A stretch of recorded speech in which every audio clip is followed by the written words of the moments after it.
Okay, so everyone, number one, type in your answer for number one, as usual. This mobile phone.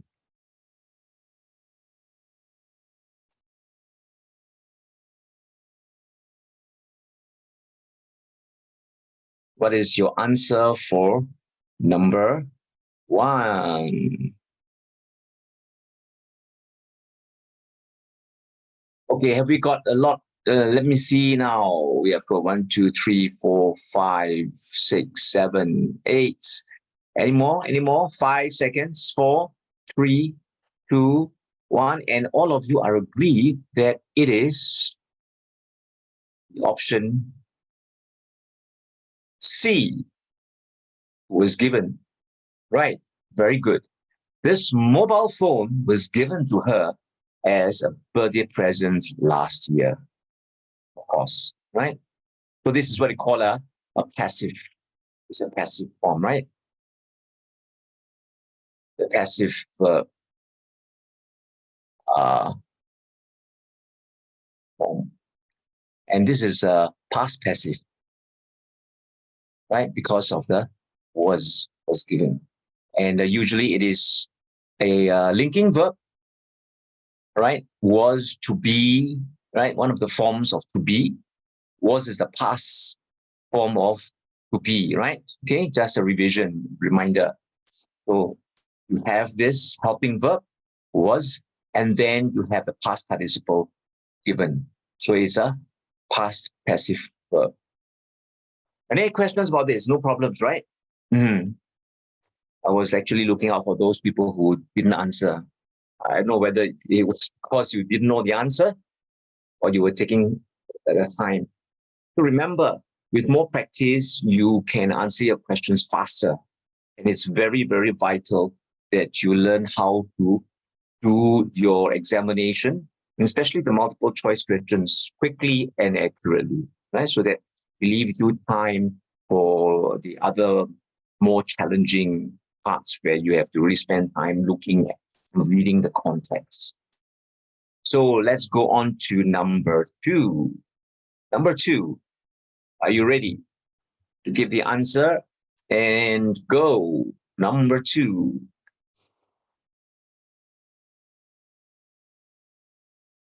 I want to forget. I want to bring the keys if you hadn't reminded me.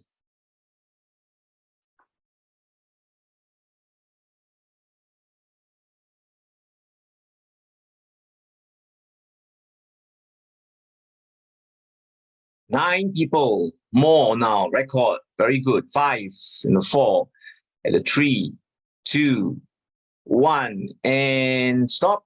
You are all correct. Oh, 10 of you when you just find in. Okay.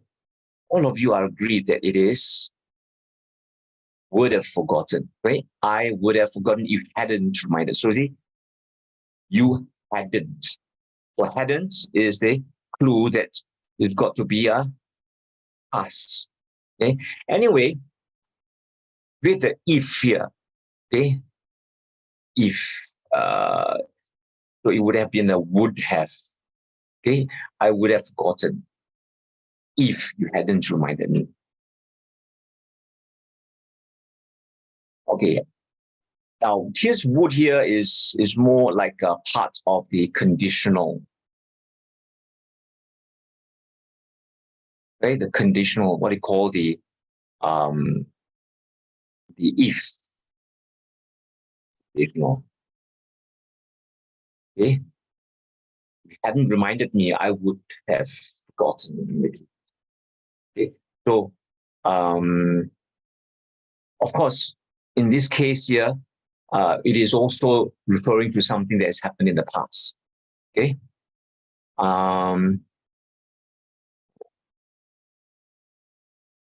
Right. But there are more of that later, because the if conditional can be quite tricky, right? For example, you can say if he were late, okay, we would. If you were late, we would miss train. Okay, so if you were late, you would miss the train. So here, it seems to be a plural, right? How come there's a plural here when there's a singular subject here, right? So it's because of the if conditional. Okay, so this is what we call the second conditional. So sometimes if you see the if there and it is a plural, it is not that it is wrong. Okay, gotta be careful. Number 3.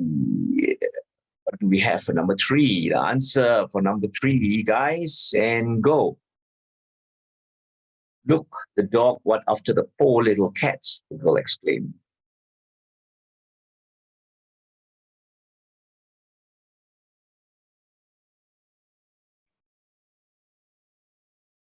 Oh, we've got quite a lot of people who are responding now. That's great.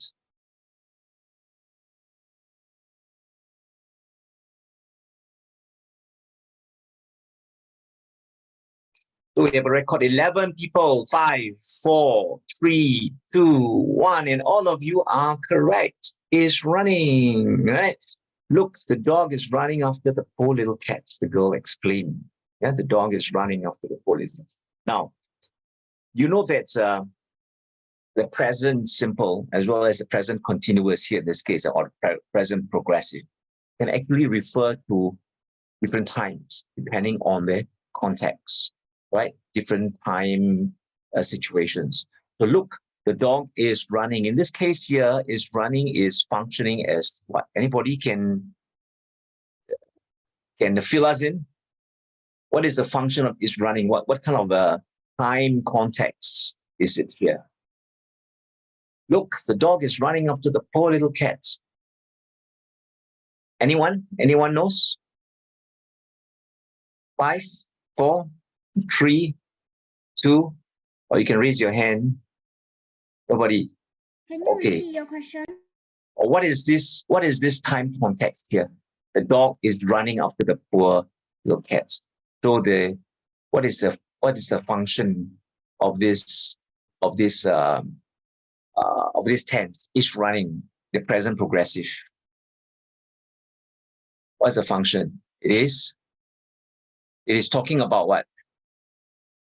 Is it talking about something in the past, in the present, in the future? Present. Very good, Janice. It's talking about something in the present, and it is ongoing, right? So it is present and ongoing. That is why it's called progressive or continuous, because it is continuing. Look, the dog is running. So even as the girl exclaimed this, the chasing is still in progress, right? Okay, so that's why it is a present continuous, right? This can also refer to the future. Can it refer to the future? Yes or no? Can its running refer to the future? Type your answer, Y or N. Let me see. What do you all think? Can a present continuous refer to the future? What do you think?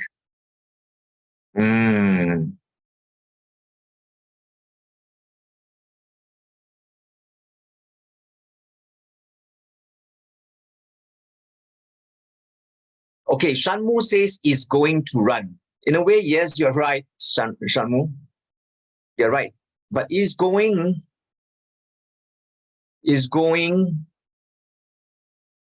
to, that is a kind of a phrasal verb. Right? Is going to do something. Is going to do something. Okay, it's a kind of a phrasal verb. To show this whole thing, this whole thing must go together. Is going to do something. Immediate future. Okay, and it is actually far sooner than will. Okay, so it is going to the market, for example. All right, she's going to the market soon. She's going to the market. She's going to the market after breakfast. Okay. So she will go to the market. You can still say she will go to the market after breakfast, okay? But it's going to show the proximity. It emphasizes the proximity of time, immediacy of time. Whereas will go, you will go, it just shows that it's sometime in the future. Okay? You cannot say she's going to the market next year. You can't do it. Okay, sometime next year. No, you cannot say that. Usually you don't say that, right? But let's say, for example, it's running. Yeah, I am running for school. Okay, next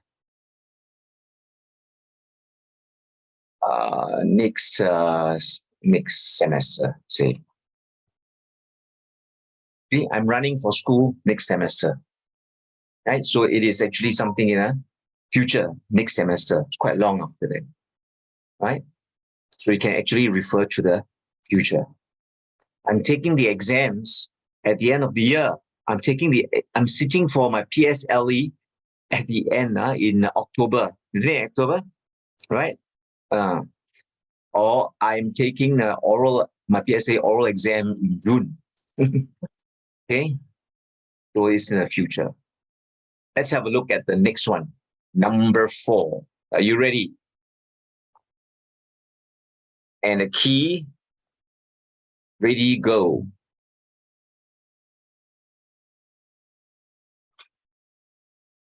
He worked at the Global Emblem Hotel early this morning.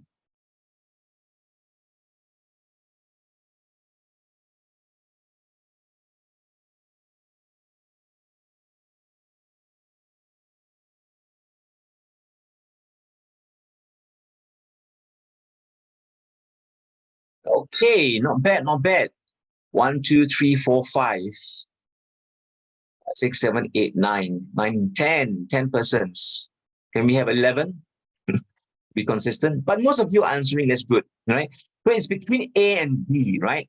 You cannot say check off, you cannot say check over, right? You to check off something, it means you put the little tick in the box to check off the list, right? You take it out of the list to check it off.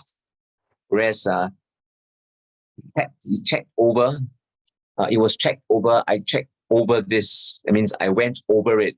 I went through something to check it, right? I went through something. Maybe I checked over the list. I checked through the list. So it's either checked in or checked out, right? Now, some of you may think that, well, checking out is usually done in the morning, isn't it? Huh? You check out in the morning. Is it like at? Yeah, that's right. Very good, Janice. But because of the preposition at, it's got to be checked in. Now, if you want to be checked out, right, what should the preposition be? It is checked out. From. He checked out. Yeah, he checked out from the hotel. Or he checked out of the hotel. Okay, he checked out of the hotel. He checked out from the hotel. Okay, so it's got to be checked in at the Global Emblem Hotel. So this is not because of the preposition. And A should be the answer. All right, guys. So those of you who got it wrong, yeah, I think quite a lot of you got it. I think about 3 of you got it wrong from the preliminary, from the looking at it before the class, doing it, and it's good. But you learn from your mistakes, right? Don't you? You knew that it was wrong, right? The answer is given, but now we explain it. I think it's clearer. So let's go to the next one.